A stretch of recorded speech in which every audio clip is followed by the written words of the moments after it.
Assalamualaikum warahmatullahi wabarakatuh. Halo semuanya teman-teman, selamat malam, selamat datang kembali di channel kesayangan kita, channel Ilo Ekstrim. Dan dimanapun teman-teman berada, semoga teman-teman selalu dalam keadaan sehat walafiat tanpa kekurangan satu apapun. Amin amin ya robbal alamin. Pada kesempatan yang baik ini kami akan membawakan satu kisah yang dikirimkan oleh narasumber kami yang bernama Dika.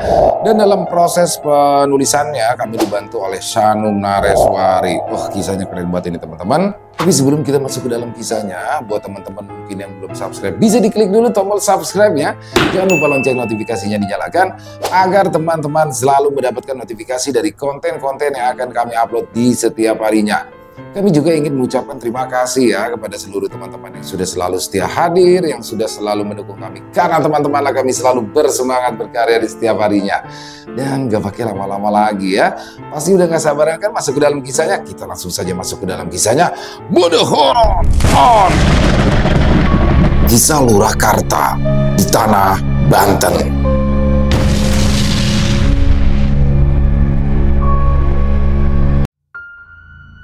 Karta, Bapak akan pergi ke balai desa hari ini untuk mengurus masalah irigasi sawah di bagian utara, ujar Pak Dharma di sela-sela sarapan paginya. Tapi Bapak sore nanti pulang kan? Tanya Karta dengan mata berbinar. Ya, tapi Bapak memang harus menyelesaikan masalah ini dengan warga, karena air menjadi kebutuhan kita bersama, jawab Pak Dharma. Setiap kata-kata Pak Dharma menggambarkan ketegasan dan perhatian yang mendalam pada desanya. Ia bukan sekedar pemimpin, tetapi juga bapak bagi seluruh warga desa. Tidak ada keputusan yang ia buat tanpa memikirkan dampaknya bagi mereka yang dipimpin. Pak Dharma dikenal sebagai lurah yang tidak pilih kasih, tidak mudah terprovokasi, selalu menempatkan kepentingan warga di atas segalanya. Selesai sarapan, Pak Dharma berpamitan. Di balai desa, Pak Dharma disambut hangat oleh warga yang sudah menunggunya. Pertemuan hari itu dihadiri oleh para petani yang mengeluhkan masalah pengairan sawah mereka. Mereka berdebat, mencari solusi terbaik. Kita akan berbagi air dengan adil, ucap Pak Dharma pada akhirnya. Air ini milik bersama. Kita harus bijaksana untuk menggunakannya. Saya akan mengatur jadwal pengairan agar tidak ada yang dirugikan. Warga mengangguk setuju. Setiap kali berbicara ada ketenangan dan kepercayaan yang terpancar, memberikan rasa aman pada semua yang mendengarnya. Sore itu, Pak Dharma pulang dengan senyum di wajahnya. Ia selalu merasa damai setelah berhasil menyelesaikan masalah warga. Sampai di rumah, Karta menyambutnya dengan antusias, diikuti oleh adiknya yang menghambur ke pelukan Pak Dharma. Istrinya berdiri di ambang pintu, tersenyum melihat keakraban suami dan anak-anaknya. Dalam hidup ini, kita akan menghadapi banyak masalah. Tapi ingat nak, kita harus selalu berbuat baik dan membantu orang lain, ujar Pak Dharma dengan suara rendah namun penuh penekanan. Menjadi pemimpin itu bukan soal berkuasa, tapi juga soal mengayomi bawahan. Kata-kata itu tertanam di dalam benak Karta. Ia mengangguk, mengiyakan meskipun belum sepenuhnya paham. Tekadnya untuk meneladani sang ayah mulai tumbuh. Pak Dharma mengusap kepala Karta, matanya memandang anaknya dengan penuh harapan. Di luar, malam semakin larut, namun kehangatan di rumah itu seolah menciptakan dunia kecil yang nyaman dan harmonis. Pak Dharma dengan segala kebijaksanaannya berhasil menciptakan kehidupan yang damai bagi keluarganya. Setiap sudut rumah dipenuhi dengan kasih sayang dan kedamaian yang memancar dari ketulusan hati setiap anggotanya. Bagi warga desa, Pak Dharma bukan hanya sekedar lurah, melainkan simbol harapan dan juga ketenangan. Kehadirannya memberikan rasa aman, sebuah kebanggaan tersendiri memiliki pemimpin seperti dia. Kehidupan keluarga itu terus berlanjut dalam kesederhanaan namun penuh cinta, hingga suatu hari kehadiran orang-orang yang ingin merenggut kedamaian desa itu mulai terasa.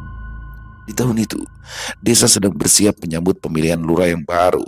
Suasana di tiap sudut desa terasa berbeda. Di pasar, di warung kopi, bahkan di balai desa, orang-orang membicarakan satu hal yang sama: pencalonan Pak Dharma. Lurah yang sudah lama diakui kebijaksanaannya itu memutuskan untuk kembali maju dalam pencalonan tahap kedua, bukan karena ambisi, melainkan karena harapan warga yang menginginkannya untuk kembali memimpin. Pak Dharma tidak merasa terbebani dengan pencalonan ini. Bagi dia, warga sudah seperti keluarga besar yang harus dilindungi dan diperhatikan. Di teras rumah, Karta sering duduk mengamati ayahnya berangkat. Meski masih muda, ia merasakan getaran harapan yang sama dengan warga desa lainnya di matanya. Pak Dharma bukan hanya seorang ayah, tetapi juga panutan yang teguh dalam menjalankan kewajibannya. Karta tahu betul, ayahnya ini bukanlah orang yang mudah dipengaruhi atau tergoda kekuasaan.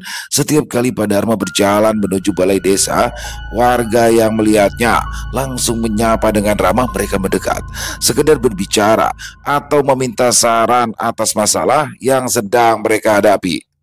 Pak Dharma selalu menyambut mereka dengan sabar, tidak pernah memandang remeh siapapun. Bahkan ia sering berhenti sejenak untuk sekedar mendengarkan keluhan ataupun saran yang disampaikan warga. "Pak Lurah," kata salah satu warga dengan suara pelan, "desa ini selalu membutuhkan Bapak. Kami semua tahu Bapak satu-satunya orang yang bisa menjaga desa agar tetap damai." Pak Dharma tersenyum menepuk bahu lelaki tua itu. "Terima kasih, Pak. Saya hanya menjalankan kewajiban saya sebagai lurah.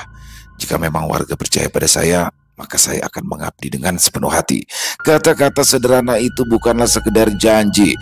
Warga faham Pak Dharma sudah membuktikan dirinya selama bertahun-tahun. Di bawah kepemimpinannya, desa mengalami kemajuan. Ia tidak pernah memihak, selalu berpikir demi kesejahteraan bersama. Ketika kembali ke rumah, Pak Dharma biasanya duduk di serambi, memandangi hamparan sawah di kejauhan. Istrinya menyajikan teh hangat di sampingnya. "Apa kamu yakin dengan pencalonan ini, Kang?" tanya istrinya sambil duduk di sampingnya. Pak Dharma mengangguk. "Saya yakin, Nyi. Ini bukan sekedar keinginan pribadi. Banyak warga yang berharap untuk saya kembali memimpin." "Tapi apa Kang gak lelah?" istrinya menatap dengan cemas. "Jadi lurah itu kan berat, Kang. Apalagi sekarang kamu punya pesaing." Pak Dharma tersenyum menatap istrinya dengan penuh kelembutan. "Akang percaya, jika niat kita tulus, maka Tuhan pasti akan melindungi kita." Percakapan singkat itu tidak hanya menenangkan hati istrinya, tetapi juga memperkuat tekad Pak Dharma. Dukungan dari keluarga adalah kekuatan terbesar yang ia miliki. Di dalam hatinya, ia yakin bahwa tidak ada tantangan yang terlalu besar selama ia memiliki niat yang baik. Di hari-hari berikutnya, dukungan dari warga semakin terlihat. Mereka datang silih berganti ke rumah Pak Dharma, menyatakan komitmen mereka untuk mendukungnya dalam pemilihan. Mereka datang dengan membawa berbagai hasil bumi sebagai tanda dukungan. Pak Dharma selalu menerima mereka dengan senang hati, tak lupa berterima kasih atas kepercayaan yang diberikan. Tetapi di balik suasana penuh dukungan itu, Pak Dharma juga tidak buta akan keadaan. Ia tahu bahwa pencalonan ini bukanlah tanpa resiko. Salah satu pesaingnya memiliki reputasi yang kurang baik. Orang itu dikenal ambisius dan tidak ragu menggunakan segala cara untuk bisa mencapai tujuannya. Suatu malam, saat angin berhembus lembut di desa, Pak Dharma mengumpulkan keluarganya di ruang tengah. Ia menyampaikan niatnya untuk tetap maju dalam pemilihan lurah ini apapun yang terjadi. "Kita harus siap menghadapi segala kemungkinan," katanya pada istri dan anak-anaknya. "Apapun hasilnya nanti, ingatlah bahwa kita selalu berbuat baik. Jangan pernah merasa takut ataupun ragu." Karta yang mendengarkan dari sisi ayahnya merasakan getaran semangat yang kuat di dalam hatinya. Ia semakin bangga pada Pak Dharma, ayah yang ia tahu tidak akan pernah mundur dalam memperjuangkan kebaikan. Di hari-hari terakhir menjelang pemilihan, Pak Dharma tetap menjalankan tugasnya sebagai lurah dengan biasa. Ia tidak menunjukkan ambisi berlebihan, tidak melakukan kampanye besar-besaran. Bagi Pak Dharma, warga sudah mengenalnya, sudah tahu siapa dirinya. Ia percaya bahwa kepercayaan tidak bisa diraih dengan janji kosong atau permainan kotor. Saat hari pemilihan semakin dekat, semangat di desa semakin terasa. Semua orang membicarakan pilihan mereka dengan penuh antusias. Sebagian besar tampak bertekad untuk mendukung Pak Dharma. Selain Pak Dharma, terdapat dua calon lain yang ikut mencalonkan diri. Mereka adalah Harjo, seorang saudagar kaya yang terkenal dengan keramahan dan kemampuannya berbicara di depan umum, serta Sudirman, lelaki ambisius yang dikenal licik dan juga penuh tipu daya. Harjo dikenal cukup baik, seorang pendatang yang sudah lama menetap di desa dan mencoba menyumbangkan sebagian kekayaannya untuk pembangunan. Sudirman berbeda. Ia dipandang sinis oleh sebagian warga karena sering bersekongkol dengan orang luar desa dan tak jarang menggunakan cara kotor untuk mendapatkan keinginannya. Hari itu, Pak Dharma seperti biasa berangkat ke balai desa. Tanpa menunjukkan tanda-tanda khawatir, ia menyapa warga dengan tenang, mengingatkan mereka akan pentingnya menjaga ketenangan selama masa pemilihan. Sementara itu di sudut lain desa, Sudirman tengah bersekongkol merencanakan sesuatu yang kejam demi bisa mengamankan kemenangannya. Di sebuah rumah tua di ujung desa yang tersembunyi di balik rimbunnya pepohonan, Sudirman menemui seorang dukun yang dikenal sebagai Ki Asep. Ki Asep sudah lama tersohor sebagai orang yang memiliki ilmu hitam dan kemampuan mengirimkan santet. Rumahnya suram, penuh dengan bau dupa dan berbagai jimat yang tergantung di dinding. Ki Asep sapa Sudirman pelan sambil menundukkan kepala. "Saya ingin minta bantuan." Ki Asep hanya mengangguk, matanya memicing menatap tamunya dengan dingin. "Kamu tahu, Sudirman, bantuan yang kamu minta itu biayanya cukup mahal," ujarnya sambil mengelus sebuah tongkat kayu yang tampak usang. Sudirman menarik nafas. Ia ragu sejenak, tetapi kemudian wajahnya berubah menjadi tegas. "Saya tidak peduli, Ki. Yang penting Pak Dharma harus disingkirkan dari jalan saya." Ki Asep tersenyum tipis, seolah sudah tahu niat buruk yang dibawa tamunya. Tanpa banyak kata, ia mengambil beberapa bahan di sudut ruangan. Sudirman memperhatikan dengan teliti, menahan nafas sambil mengikuti gerakan tangan Ki Asep yang cekatan.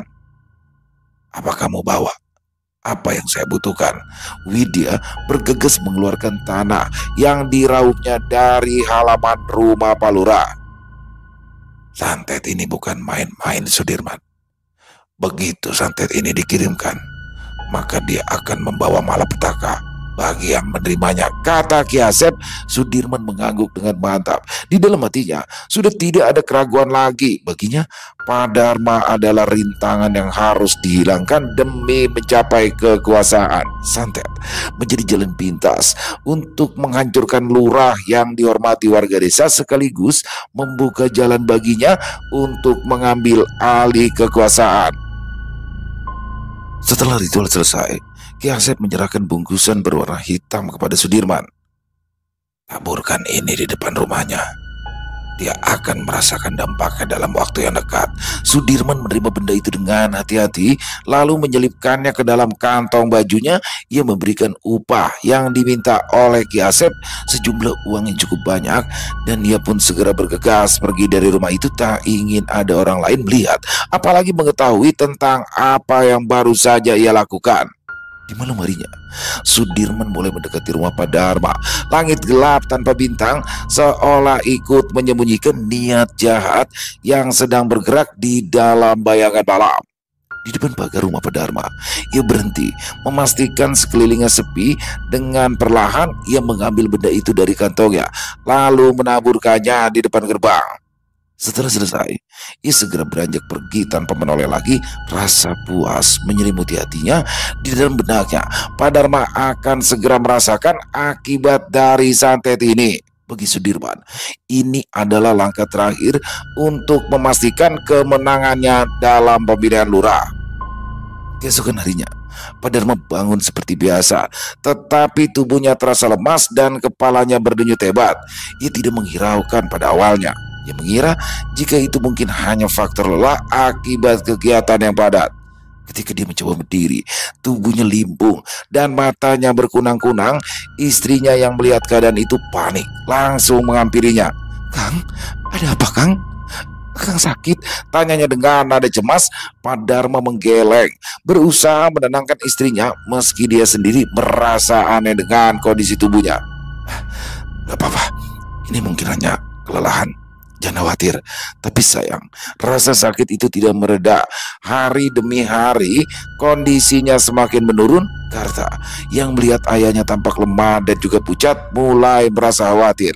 Sebagai seorang anak, ia tidak tahu apa yang sebenarnya terjadi. Hatinya dipenuhi kecemasan. Warga yang mendengar kabar sakitnya Pak Dharma pun khawatir. Mereka datang menjenguk, mendoakan lurah mereka agar segera sembuh. Tetapi seiring berjalannya waktu, kondisi Pak Dharma semakin memburuk. Tidak ada obat yang dapat menyembuhkannya. Tak ada yang memahami apa yang sebenarnya terjadi. Di balik semua itu, Sudirman tersenyum puas. Di dalam hatinya, ia sudah merasa menang. Penyakit yang tiba-tiba menyerang Pak Dharma semakin hari kian parah. Tubuhnya yang dulu tegap kini tampak lelah. Matanya yang dulu bersinar penuh wibawa berubah sayu, nyaris kehilangan cahaya. Sakit yang menekannya semakin membuat desa diliputi duka. Pak Dharma, lurah yang dihormati dan juga dicintai, kini terbaring lemah tak berdaya di atas ranjang rumahnya. Istrinya selalu duduk di samping, menggenggam tangannya dengan erat, berharap keajaiban datang. Setiap harinya, warga berkumpul di luar rumah Pak Dharma, membawa doa dan harapan agar lurah mereka lekas sembuh. Mereka menganggap Pak Dharma sebagai sosok yang tak tergantikan. Wajah-wajah mereka penuh kecemasan, seolah merasakan sesuatu yang buruk tengah mengintai. Di balik dukungan warga, ketakutan mulai merayap. Bisikan tentang santet mulai beredar dari mulut ke mulut. Ada yang menyebut ini sebagai tanda bahwa Pak Dharma diserang oleh ilmu hitam. Hanya saja, tak ada yang berani mengucapkannya keras-keras di depan keluarganya. Semua tetap berharap sebaliknya, walau di dalam hati mereka sadar bahwa keadaan Pak Dharma nyaris sulit untuk sembuh. Suatu malam, saat bulan tertutup awan kelam, Pak Dharma menghembuskan nafas terakhir. Dengan mata yang berlinang basah, istrinya menggenggam tangan suaminya, merasakan dinginnya yang menyebar ke sekujur tubuhnya sendiri. Karta dan adiknya yang masih kecil menangis di samping tubuh ayah mereka. Mereka belum sepenuhnya memahami kehilangan ini, tapi kehampaan yang menggantung di udara menyiratkan perpisahan yang menyakitkan. Desa diliputi duka. Warga yang mendengar berita itu datang berbondong-bondong ke rumah duka. Tangis dan doa bergema dari rumah Pak Dharma membentuk suasana muram yang menyelimuti desa. Setiap orang merasa kehilangan besar. Satu-satunya pelindung desa itu kini telah pergi untuk selamanya. Semakin bisikan-bisikan tentang ilmu hitam semakin kuat. Banyak warga yang curiga bahwa sesuatu yang tidak wajar telah terjadi pada lurah mereka. Tetapi mereka semua tak punya keberanian untuk menyuarakannya. Tidak lama setelah pemakaman Pak Dharma, pemilihan lurah tetap dilaksanakan sesuai jadwal yang sudah ditetapkan. Kehadiran Pak Dharma yang dulu memberi harapan kini berganti dengan bayang-bayang Sudirman yang ambisius. Pencalonan berjalan dalam suasana yang jauh berbeda, penuh kecemasan dan juga ketegangan. Pesaing lainnya tidak memiliki dukungan sebesar Pak Dharma. Tanpa adanya pesaing yang cukup kuat, Sudirman melenggang dengan mudah menuju kursi lurah. Sudirman berdiri di atas panggung kecil yang ada di balai desa pada hari pengumuman hasil pemilihan. Dengan senyum yang terkesan angkuh, ia menerima penobatannya sebagai lurah baru. Warga menatapnya dengan perasaan campur aduk. Ada yang enggan menerima kenyataan ini, ada pula yang diam tanpa ekspresi karena tahu tak ada pilihan lain. Sosok Pak Dharma yang baru saja pergi meninggalkan mereka semua masih terasa jelas dalam ingatan mereka. Kini kursi lurah itu diduduki oleh seseorang yang penuh dengan tipu daya. Saat Sudirman mulai berpidato, warga mendengarkannya dengan sorot mata hampa. Kata-kata yang keluar dari mulutnya terdengar seperti janji kosong yang tidak memiliki kekuatan untuk menyatukan warga. Berbeda dengan Pak Dharma yang selalu tulus, pidato Sudirman hanya terdengar sebagai formalitas hampa tanpa makna. Kita akan maju bersama. Saya akan menjadi pemimpin yang tegas untuk kemajuan desa ini, kata Sudirman, berusaha menirukan nada Pak Dharma, sedangkan di mata warga upayanya terasa kaku dan palsu. Bagi Sudirman, kemenangannya adalah puncak dari ambisi yang selama ini ia kejar. Ia berhasil menyingkirkan Pak Dharma dengan cara yang tidak diketahui banyak orang. Warga pun akhirnya bubar dari balai desa dengan langkah yang berat. Mereka kembali ke rumah masing-masing dengan perasaan yang sama, penuh keraguan. Kemenangan Sudirman terasa seperti bayang-bayang kelam yang menggantung di atas desa. Mereka merasa bahwa kepergian Pak Dharma meninggalkan luka yang sulit disembuhkan. Penggantinya tidak lebih dari orang yang mengincar kekuasaan semata. Malam hari, angin yang berembus membawa hawa dingin yang menusuk. Desa terasa semakin sepi dan muram. Di rumah-rumah warga berbisik-bisik dengan keluarga mereka tentang kekhawatiran yang menyelimuti hati. Sementara itu, kematian Pak Dharma membawa duka mendalam bagi keluarga yang ditinggalkannya. Tak hanya istrinya yang kehilangan sosok suami, tetapi juga kedua anaknya, Karta dan adik perempuannya yang bernama Rati. Kehidupan yang sebelumnya hangat dan harmonis kini terasa kosong, sepi, dan penuh ketakutan. Istri Pak Dharma yang biasanya tegar perlahan terlihat semakin rapuh. Dia berusaha menguatkan kedua anaknya, tapi tatapannya yang suram tak bisa menyembunyikan kegelisahan yang semakin hari semakin nyata. Beberapa minggu setelah kematian Pak Dharma, Ratih yang masih kecil mulai menunjukkan gejala aneh. Pada awalnya dia hanya mengeluh sakit kepala dan badannya terasa lemas. Sang ibu mencoba menenangkan Ratih, membawanya pergi ke mantri desa untuk mendapatkan perawatan.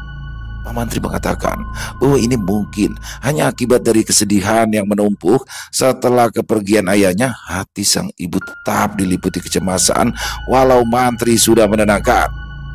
Gejala yang dialami Rati tak kunjung reda, malah semakin parah. Di suatu malam, Rati mengigau dalam tidurnya. Tubuhnya menggigil hebat dan keringat dingin mengalir deras di dahinya.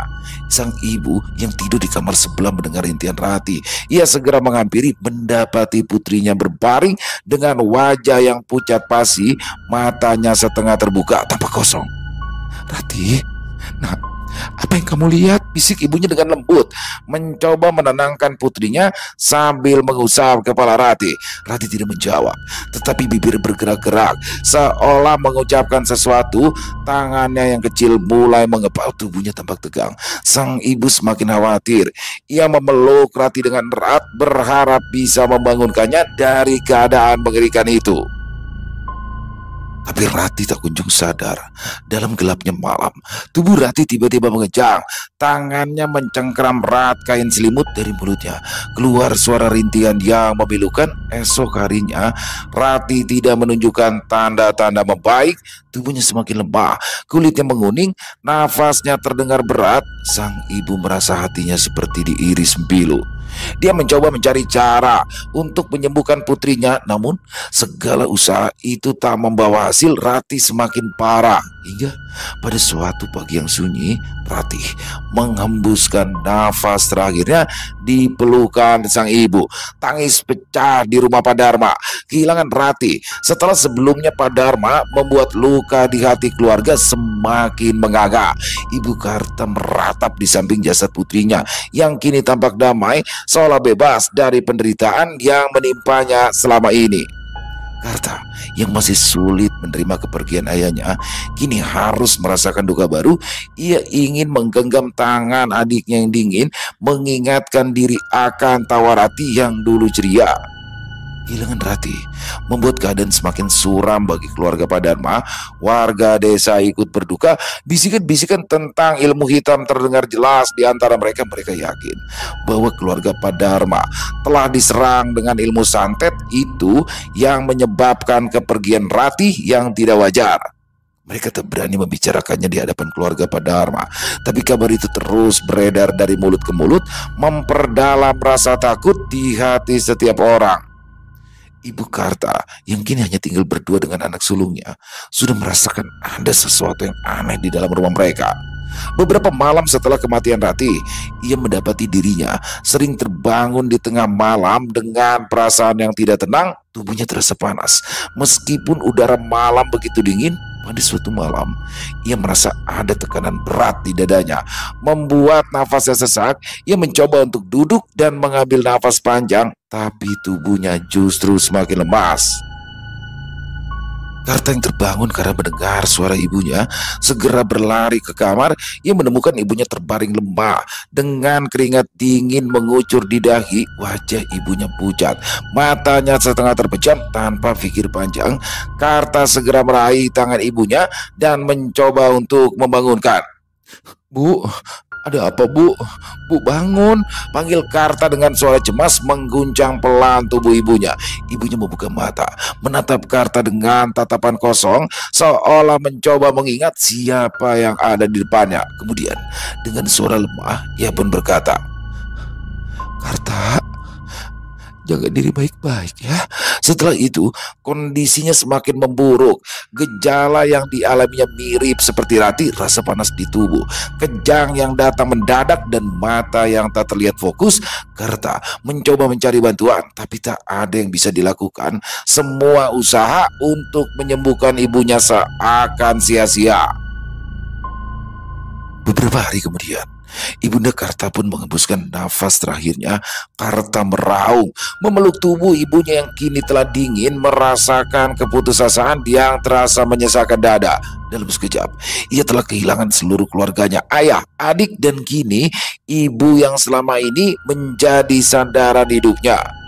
Duka yang menyelimuti keluarga Pak Dharma kini semakin dalam. Karta, seorang anak laki-laki yang masih terlalu muda untuk menanggung beban sebesar ini, hanya bisa menatap kosong ke arah makam keluarganya yang kini berderet di pemakaman desa. Warga yang melihat kesedihan Karta tak mampu berbuat banyak selain menunduk. Semua ikut merasakan duka yang sama, tapi tak bisa berbuat banyak. Bagi Karta, semuanya kini menjadi abu-abu. Di tengah kesedihan yang dalam, ia berjanji dalam hatinya untuk tidak akan pernah melupakan apa yang telah terjadi. Meski masih diliputi duka, satu hal yang jelas tertanam di benaknya, ada dendam yang harus ia tuntaskan di kemudian hari. Di malam harinya, setelah kepergian ibunya, Karta duduk seorang diri di tepi tangga rumah, memeluk lutut sambil memandangi langit. Kegelapan terasa semakin dalam dan sunyi, seakan-akan seluruh alam ikut berduka bersama dirinya. Tak ada lagi suara riuh keluarga yang hangat, hanya kesunyian pekat dan bayangan kenangan yang terus menyesakan dadanya. Dari dalam rumah muncul sosok lelaki parubaya yang berjalan menghampirinya. Pamannya, Pak Sastro. Pak Sastro menatap Karta dengan tatapan prihatin.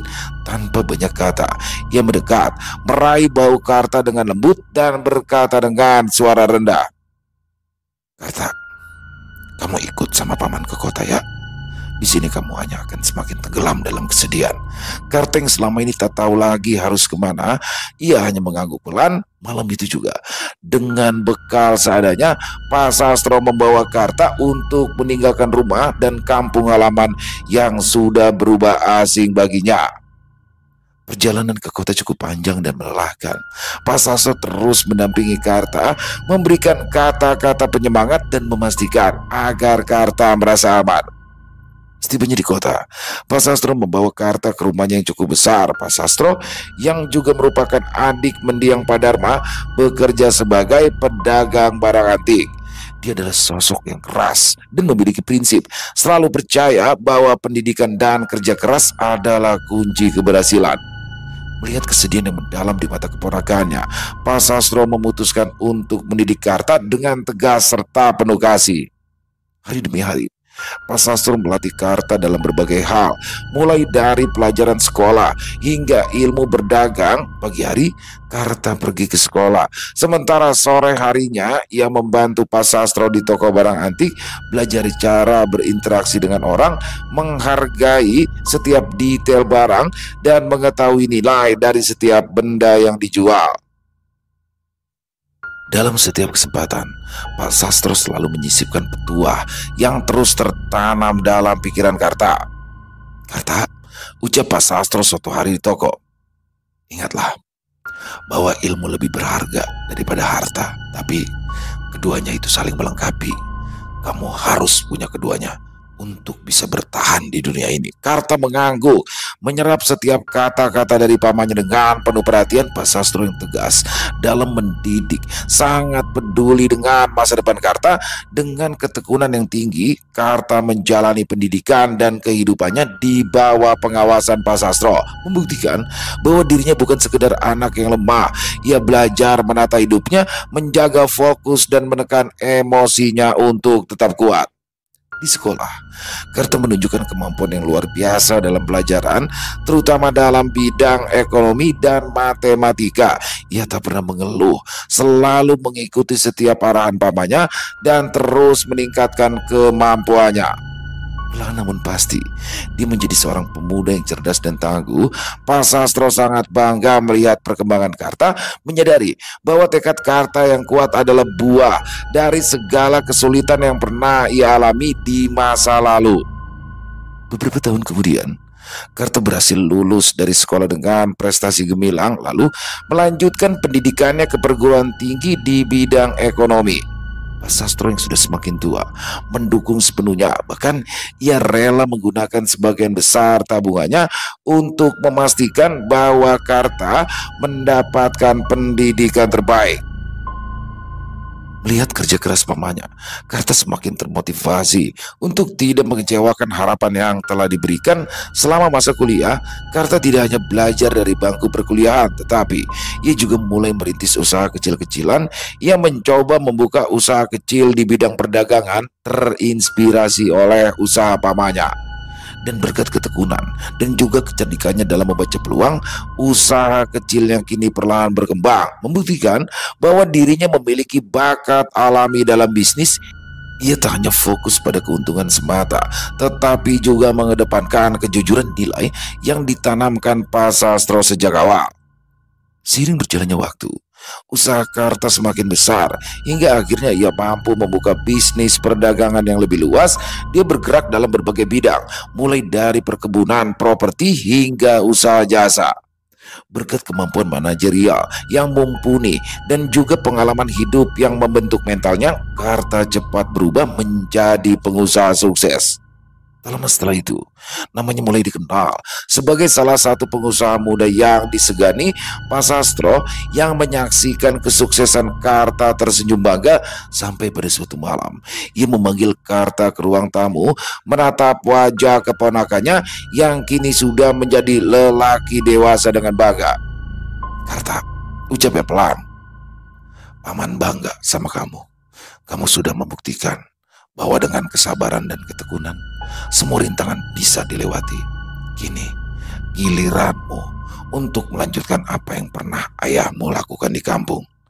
Kembalilah ke tanah kelahiranmu, tanah Banten, dan lakukan apa yang seharusnya kamu lakukan." Kata-kata Pak Sastro itu begitu membekas di hati Karta.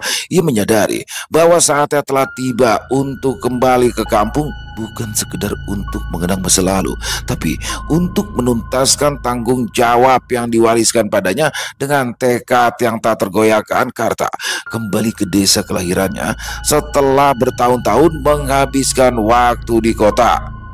Karta akhirnya sampai di desa.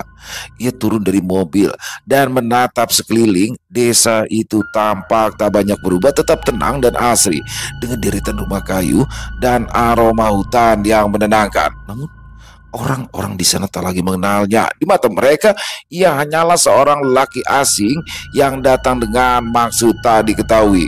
Karta tak berniat menunjukkan jati dirinya. Ia memutuskan untuk hidup sederhana di desa itu, menyewa sebuah rumah dari salah satu warga. Hari-harinya pun dimulai dengan berbaur bersama warga, berbincang seadanya, dan mencoba meraba-raba keadaan sekitar. Lalu dia mulai membeli lahan-lahan kosong dan juga tanah-tanah terlantar yang tersebar di desa. Beberapa orang heran, tetapi sebagian besar merasa senang karena tanah mereka dihargai dengan layak. Setelah menguasai cukup lahan, Karta mulai membangun bisnis perkebunan dengan serius yang mempekerjakan penduduk setempat, memberikan upah yang layak, dan memastikan setiap pekerjaannya mendapat perlakuan yang adil. Usaha perkebunan yang dia rintis berkembang dengan pesat dengan pemahaman mendalam tentang ekonomi dan manajemen yang ia peroleh dari kota. Karta mampu mengelola lahan perkebunan itu dengan lancar.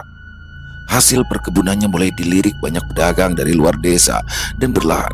Nama Karta dikenal sebagai juragan besar yang berhasil memajukan perkebunan desa. Setiap hari, Karta terlihat berkeliling kebun, mengawasi para pekerja dengan cermat. Tak segan-segan, ia turun tangan untuk membantu, mengajarkan cara mengelola tanaman dan memanen hasil agar lebih efektif.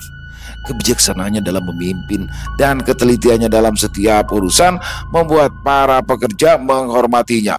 Mereka menganggap Karta sebagai tokoh baru yang membawa kesejahteraan ke desa meski tak ada yang tahu asal-usulnya. Waktu pun berlalu, desa yang dulunya hanya biasa-biasa saja kini berkembang pesat dengan hadirnya bisnis Karta. Kehadiran Karta juga mengundang perhatian seorang perempuan yang bernama Elis yang sering disebut-sebut sebagai bunga desa. Elis adalah seorang perempuan yang sederhana, namun kecantikan dan kelembutannya membuat banyak lelaki di desa terpikat padanya. Setiap kali melintasi jalanan desa, orang-orang memperhatikannya dengan penuh kekaguman. Perjumpaan Karta dengan Elis terjadi secara tak sengaja suatu sore. Saat Karta sedang memeriksa ladang di tepi sungai, dia melihat seorang perempuan tengah mengumpulkan bunga-bunga liar. Karta menghampirinya, dan dari situlah percakapan mereka dimulai. Pada awalnya hanya sekedar sapaan singkat, tetapi kemudian berkembang menjadi obrolan panjang. Lama-kelamaan, kedekatan mereka menjadi semakin kentara. Warga desa ikut membicarakan hubungan mereka, bahkan menyarankan Karta untuk menikah dengan Elis.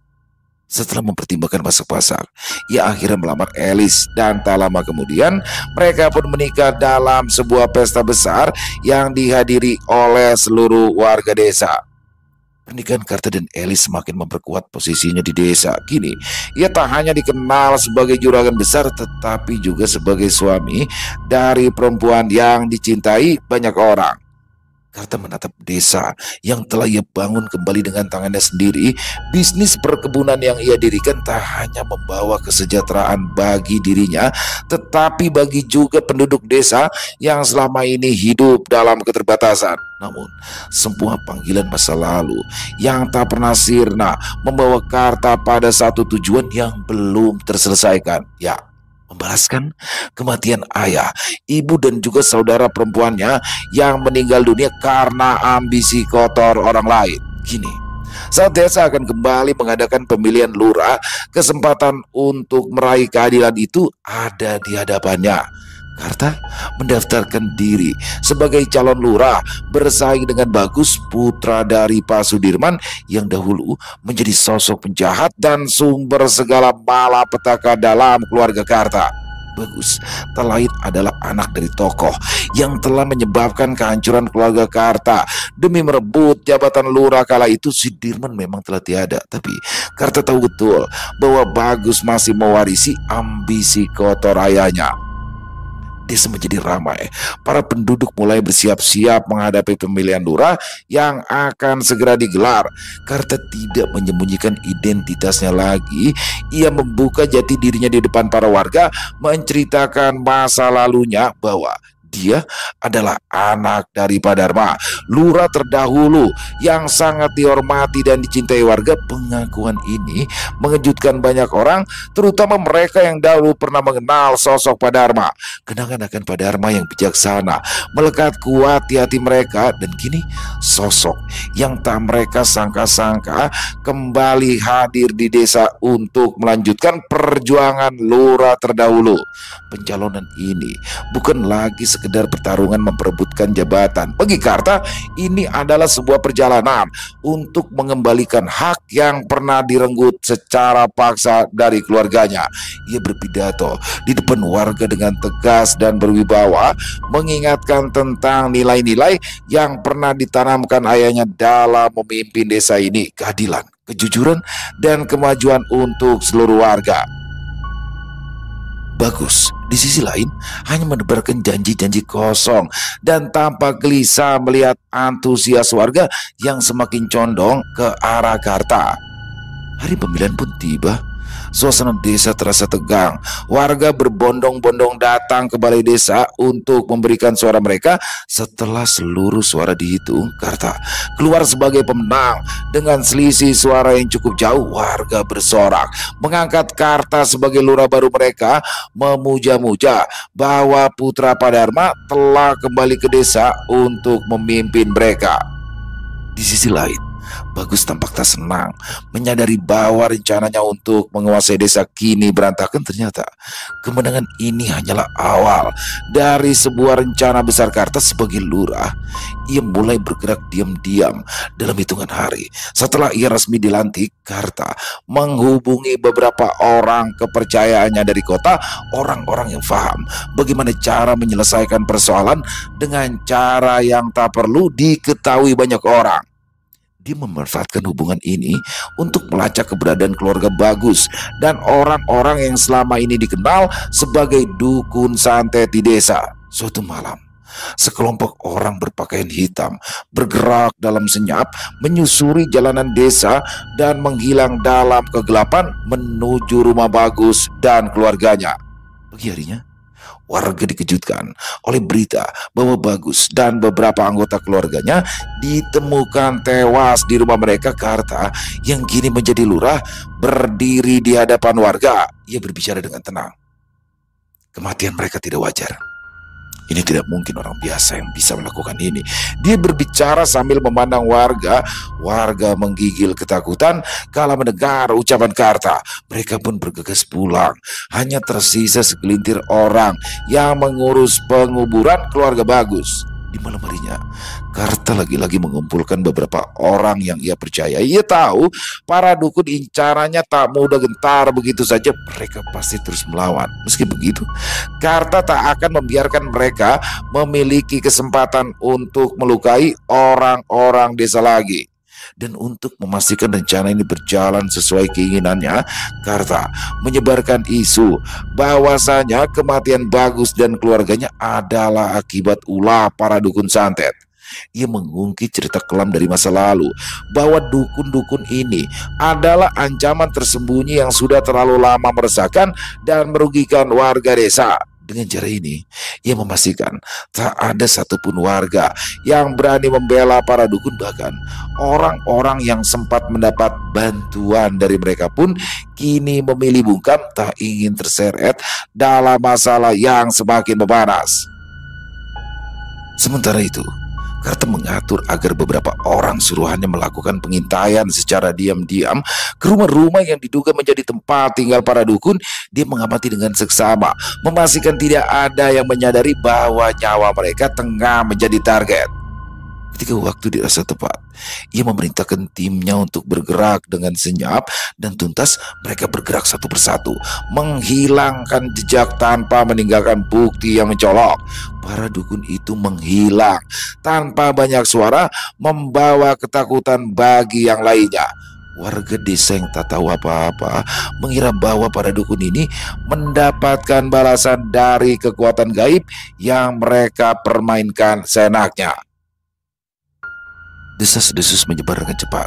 Karta tidak perlu repot-repot menutupinya. Justru ia membiarkan kabar tersebut mengalir ke telinga warga, memanfaatkan ketakutan mereka terhadap segala yang bersifat gaib. Setiap pagi, kabar kematian satu demi satu dukun santet tersiar di seluruh penjuru desa. Ketika seluruh dukun santet telah dilenyapkan, Karta menatap desa ini dengan kepuasan yang tak bisa digambarkan. Dia telah menunaikan misi yang bahkan mungkin ayahnya pun tidak akan terfikirkan. Tidak ada lagi orang yang menghalangi atau mengancam keamanan warga desa. Tidak ada lagi yang mampu menyebarkan santet atau menggunakan ilmu hitam untuk menghancurkan kehidupan orang lain. Suatu hari, Karta berdiri di puncak bukit kecil yang menghadap ke seluruh desanya. Matanya menata penuh kepuasan dendam yang telah lama berkarat di hatinya.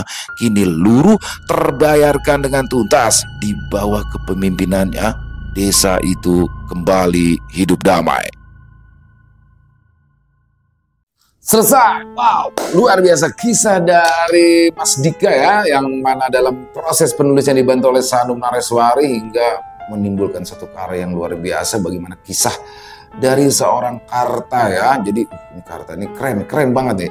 Dia membalaskan dendam dengan cara yang elegan. Tapi di sini bukan berarti membenarkan cara-cara Karta ya, tapi maksudnya ini unik lah, cara-cara pembalasan dendam dia unik. Bagaimana seorang Karta menjadi saksi ya atas meninggal ayahnya, adiknya, disusul ibunya yang tadinya dia dalam keluarga harmonis, dalam hidup yang bahagia. Ayahnya seorang kades atau kepala desa, tiba-tiba harus hancur, harus menghilang begitu saja. Untuk penyelamatannya dia diambil oleh pamannya, akhirnya diambil oleh pamannya, dan akhirnya pamannya itu mendidik dia, menjadikan dia orang yang berkarakter ya, sehingga ketika dia sukses, sudah pintar, sudah sukses, balik lagi ke kampung halamannya, dan disitulah dia menjalankan semuanya. Dia menjalankan bisnisnya, jadi orang kaya, menikah dengan orang situ, dan ketika sudah punya nama di situ, mencalonkan diri jadi lurah. Di situ baru disikat semua musuh-musuh yang kemarinnya ya. Dan yang kerennya lagi apa? Dia di sini ngabisin semua dukun-dukun santet yang ada di desanya, karena dia udah trauma tuh sama hal-hal yang seperti itu. Dan setelah itu desanya menjadi aman. Luar biasa sekali Mas Dika, terima kasih. Untuk Mbak Sanum juga terima kasih atas kisah luar biasanya. Dan semoga kisah barusan bisa menghibur teman-teman semua ya, para pecinta penikmat horor misteri, lebih khususnya lagi kepada para subscriber dari channel Ilo Extreme. Dan silakan buat teman-teman mungkin yang punya pendapat lain, yang punya komentar lain tentang kisah barusan, silakan bisa menuliskan di dalam kolom komentar ataupun hanya sekedar saling menyapa. Insya Allah kami akan menjawab satu persatu. Buat teman-teman yang suka dengan video, yang suka dengan kisah barusan, bisa diklik tombol like atau tombol jempol, boleh juga dong di-share link videonya ke teman-teman yang lain agar juga ikut merasa terhibur. Dan buat teman-teman yang mungkin belum subscribe, bisa diklik tombol subscribe ya, jangan lupa lonceng notifikasinya dinyalakan agar teman-teman selalu mendapatkan notifikasi dari konten-konten yang akan kami upload di setiap harinya. Dan untuk channel Ilo Extreme ini kami upload setiap hari teman-teman ya, setiap jam 7 malam waktu Indonesia bagian Barat. Nah, ini buat teman-teman yang mungkin ingin seperti Mas Dika ya, yang kisahnya ingin ditampilkan di channel ini, silahkan bisa mengirimkannya ke nomor telepon kami yang ada di bawah sini. Dan bebas ya, dalam bentuk tulisan boleh, dalam bentuk WhatsApp boleh. Pokoknya senyamannya teman-teman aja, kisah nyata, kisah pribadi, silahkan dikirimkan. Dan buat yang sudah mengirimkan kisah, kami ucapkan terima kasih. Buat yang sudah mengirimkan kisah tapi belum sempat dibawakan, harap bersabar ya, karena harus melalui proses penggarapan terlebih dahulu agar nantinya bisa dinikmati oleh teman-temannya yang lain. Dan di akhir kata, saya Ilo mengucapkan permohonan maaf apabila mungkin dalam pembawaan kisahnya ada kata-kata saya yang salah ataupun ada kata-kata saya yang kurang berkenan. Saya mohon dibukakan pintu maaf yang seluas-luasnya, karena saya hanyalah manusia biasa, tempatnya salah dan dosa. Dan sampai berjumpa lagi di konten-konten kami selanjutnya yang pasti tidak kalah ngerinya, yang pasti tidak kalah seremnya, masih bersama saya Ilo di channel Ilo Extreme. Salam sehat, sukses selalu untuk kita semua. Wassalamualaikum warahmatullahi wabarakatuh.